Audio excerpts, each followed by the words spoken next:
स्वाध्याय प्रणेते पूजनीय पांडुरंग शास्त्री आठवले यांच्या जीवनावरील सत्याधिष्ठित कादंबरी देह झाला चंदनाचा. लेखक राजेंद्र खेर.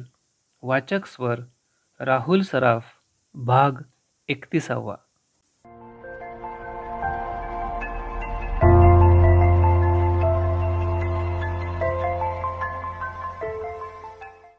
आईनं बरेच दिवस पुरेल असा लाडवांनी भरलेला डबा मुद्दाम पाठवला होता, परंतु काही वेळातच तो डबा रिकामा झाला.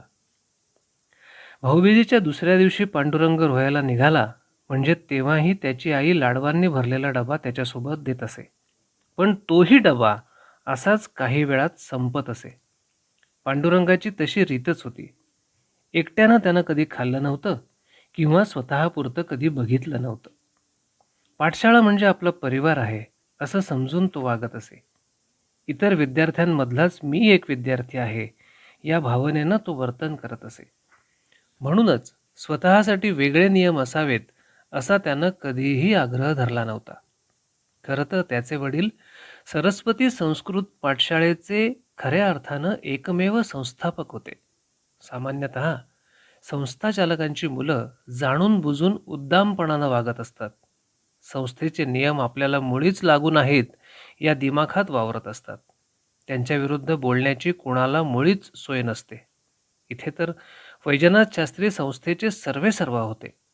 असं असून सुद्धा त्यांनी कधीही आपपर भाव ठेवला नव्हता. आपण संस्थेचे चालक आहोत हे कोणाला भासू दिलं नव्हतं. तसा दिमाग कधीही मिरवला नव्हता. सर्व विद्यार्थ्यांवर त्यांचं सारखंच प्रेम होतं. पांडुरंगानंही तोच कित्ता पुढे गिरवला होता. त्याचंही आपल्या 6 अध्यायांवर निरतिशय प्रेम होतं. त्यांच्यातलंच मी एक आहे ही भावना त्यानं सतत जोपासली होती. पाठशाळेतल्या सामान्य विद्यार्थ्यांना बिकट परिस्थितीमुळे दूध पिता येणं शक्य नसायचं. म्हणून पांडुरंगानं देखील दूध सोडलं होतं. एवढंच नव्हे तर वाढीच्या 10 वर्षांच्या काळात त्याच्या पोटात तुपाचा एक थेंबही गेला नव्हता. केवढी पराकोटीची एकीची भावना त्यानं जोपासली होती. वास्तविक पाठशाळेची जागा हे त्याचं घर होतं. घरी त्यानं दूध घेतलं असतं तर कुणालाही काहीही वाटलं नसतं. परंतु त्या पाठशाळेला त्यानं केवळ स्वतःचं घर न समजता सर्व 6 अध्यायांचंच घरकुल मानलं होतं. मग कुटुंबातल्या एकानं दूध प्यायचं आणि इतरांनी प्यायचं नाही. लाडू एकट्यानंच खायचे, इतरांनी खायचे नाहीत. याच भावनेनं त्यानं दुधाचा त्याग केला होता आणि त्याच्यासाठी आलेले लाडू इतरांमध्ये वाटून फस्त केले होते. मुलांचं लाडवावर ताव मारणं चालू असताना इकडे गाडगीळ गुरुजी तात्यांना भेटायला आले. त्यांना आपल्या शेजारी बसतं करत तात्यांनी त्यांची विचारपूस केली. तेव्हा गाडगीळ गुरुजी म्हणाले, पांडुरंग अतिशय हुशार आहे, तल्लख बुद्धीचा आहे. न समजलेली गोष्ट जाणून घ्यायचा त्याचा सतत प्रयत्न असतो. पण पण काय, मोकळेपणानं बोला. कुणाचा अनादर तर होत नाही ना त्याच्या हातून? छे छे, अनादर कुठला? उलट नको इतका आदर राखतो. आम्हा गुरुजनांसह तो सर्वांचा अतिशय लाडका आहे. तो जरा कुठे दृष्टीसमोरून दूर गेला तर मुलं कावरीबावरी होतात. मग कोणती अडचण आहे? अडचण नाही, प्रश्न आहेत. सारखे प्रश्न विचारतो. माशेष्वश्वं बध्नाति, माशेषु प्रसक्तमश्व अन्यत्र बध्नाति. उडीद खाण्यात एकरूप झालेला घोडा दुसऱ्या ठिकाणी बांधतो, हा या श्लोकाचा सरळ अर्थ. पण हा अर्थ सांगून त्याचं समाधान होत नाही. सतत या ओळीचा अर्थ विचारून नुसतं भंडावून सोडलं होतं. त्याच्या मनात सतत शंका निर्माण होत असतात. जानवं का घालायचं? उपवासाला तांदूळ खाल्ला तर बिघडलं कुठं? असं विचारून नेमका आपल्या परंपरेवर बोट ठेवतो. त्यामुळे काही वेळा त्याच्या शंकांचं निरसन करणं कठीण होऊन बसतं. मय्यावेश्य मनोयेमां नित्ययुक्ता उपासते श्रद्धया, हा गीता श्लोक मलाच सांगून म्हणतो, मंदिर कशाला हवं? नुसती पूजा करायला? पूजेला लांबण कशासाठी लावायची? पूजा ही एखाद्या कोपऱ्यात बसून करायची असते. तिथे एकांत हवा असतो. दुसरा कुणीही तिथे चालत नाही. दुसऱ्याच्या अस्तित्वाच्या भावनेनंही एकाग्रता भंग पावते. खरोखर असे कितीतरी प्रश्न पांडुरंग उपस्थित करायचा. मंदिरात दानाची पेटी कशासाठी असते? घंटा कशासाठी लावायची असते? इथून उठून थेट काशी यात्रेला जायचं, मग वाटेत देव नव्हता का? एकादशीला सुरण, भगर, साबुदाणा खाण्यात कोणती आध्यात्मिकता आहे, जी गहू तांदूळ खाण्यात नाही? असे कितीतरी प्रश्न पांडुरंग गुरुजींना विचारायचा. त्यामुळे गुरुजी अक्षरशः हैराण व्हायचे. म्हणून आत्ता गाडगीळ गुरुजी त्या संदर्भात तात्यांना सांगत होते. त्यांचं बोलणं तात्या मन लावून ऐकत होते. ऐकताना त्यांच्या मुद्रेवर किंचित हास्याची रेषा उमटली होती. गाडगीळ गुरुजी पुढे सांगत होते, पूजेला म्हणजेच एकाग्रतेला समुदाय कशासाठी हवा? खरोखर मंदिरात तशी शांतता लाभते का? एवढंच नाही तर तो पुढे म्हणतो, असले प्रचलित प्रघात काढून टाकले पाहिजेत, अर्थहीन कर्मकांड झुगारून टाकली पाहिजेत. अशा तऱ्हेचे एकांगी विचार तो मांडत असतो.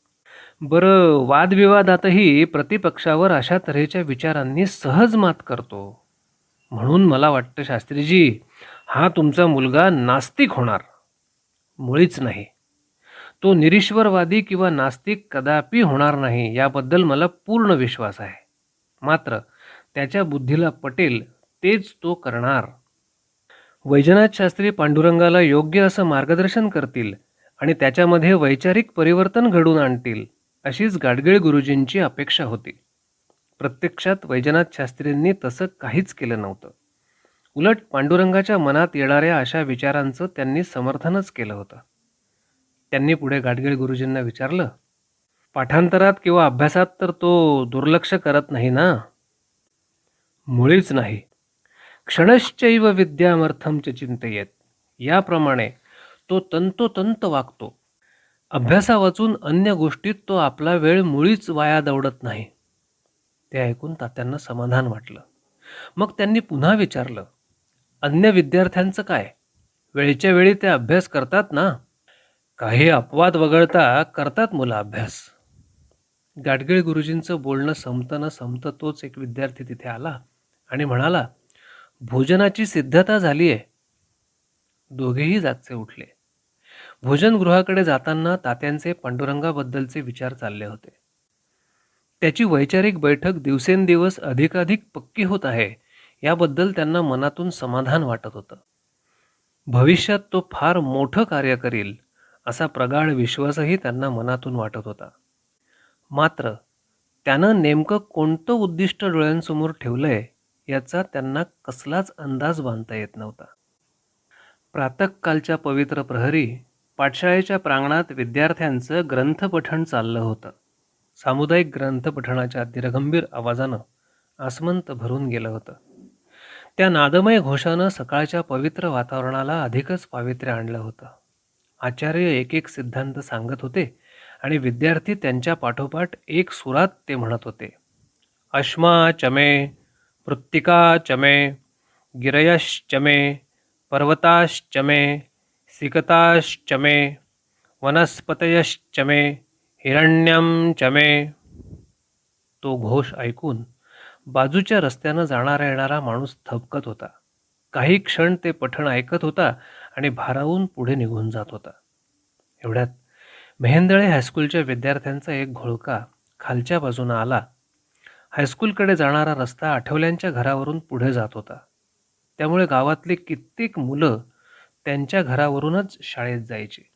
मुलांचा तो घोळकाही त्याच रस्त्यानं निघाला होता. गांगलांचं घर ओलांडून ती मुलं आठवल्यांच्या घरापाशी आली. घरापुढच्या अंगणात चाललेलं ग्रंथपठण ऐकून त्यांना पाठशाळेतल्या विद्यार्थ्यांची टिंगलटवाळी करावीशी वाटली. म्हणून त्यांच्यापैकी कुणीतरी चेष्टेनं म्हणलं, चमे चमे ठिंग. ते ऐकून घोळक्यातली इतर मुलं कुत्सितपणानं खिदळली आणि उपहासानं पाठशाळेतल्या विद्यार्थ्यांकडे बघू लागली. त्या दिवशी तेवढ्यावरच भागलं. पण हळूहळू त्या नाठाळ मुलांची भीड चेपली. तो त्यांचा रोजचाच उद्योग बनला. चमे चमे ठिंग असं मोठ्यानं ओरडून ती मुलं विद्यार्थ्यांच्या ग्रंथपठणात व्यत्यय आणू लागली. समोरच्या बाजूनं कोणताच प्रतिकार होत नाही हे पाहून त्या मुलांना दिवसेंदिवस अधिकच चेव चढत चालला होता. पाठशाळेतली मुलं अगदीच सामान्य आणि मवाळ असणार या भावनेनं त्या मुलांना जोर चढला होता. असेच 4-5 दिवस गेल्यानंतर पाठशाळेतला एक दष्टपुष्ट मुलगा उठला आणि बाहेर जाऊन त्या नाठाळ मुलांना म्हणाला, "कशासाठी आम्हाला विनाकारण त्रास देता? आम्ही तुमच्या वाटेला गेलो आहोत का? मग कशासाठी आमच्या नादी लागता? अशानं तुम्हाला ते जड जाईल." इतकं होऊनही त्या मुलांनी टिंगलटवाळी करणं सोडलं नाही. तेव्हा एके दिवशी पाठशाळेतले सर्व विद्यार्थी पांडुरंगाभोवती गोळा झाले. काळे म्हणाला, "पांडुरंग, ती शाळेतली मुलं रोज आपली टिंगल करतात. समज देऊनही ऐकत नाहीत. तेव्हा आता काय करायचं?" "काय करायचं म्हणजे काय? चांगला प्रसाद द्यायचा त्यांना. प्रारंभी दुर्लक्ष, नंतर सामोपचार आणि तरीही कुणी विनाकारण वाटेला गेलं तर दंडशक्ती. पहिले 2 मार्ग आपण अनुसरून पाहिले. आता फक्त 3रा मार्ग उरलाय. आपल्याजवळ 40 विद्यार्थ्यांचं बळ आहे. मग भ्यायचं कुणाला?" पांडुरंगाच्या बोलण्याला सर्वांनीच सहमती दर्शवली. दंडशक्ती वापरायचं त्यांनी तेव्हाच ठरवून टाकलं.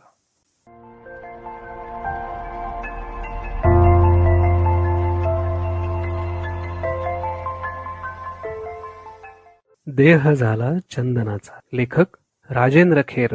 वाचक स्वर राहुल सराफ.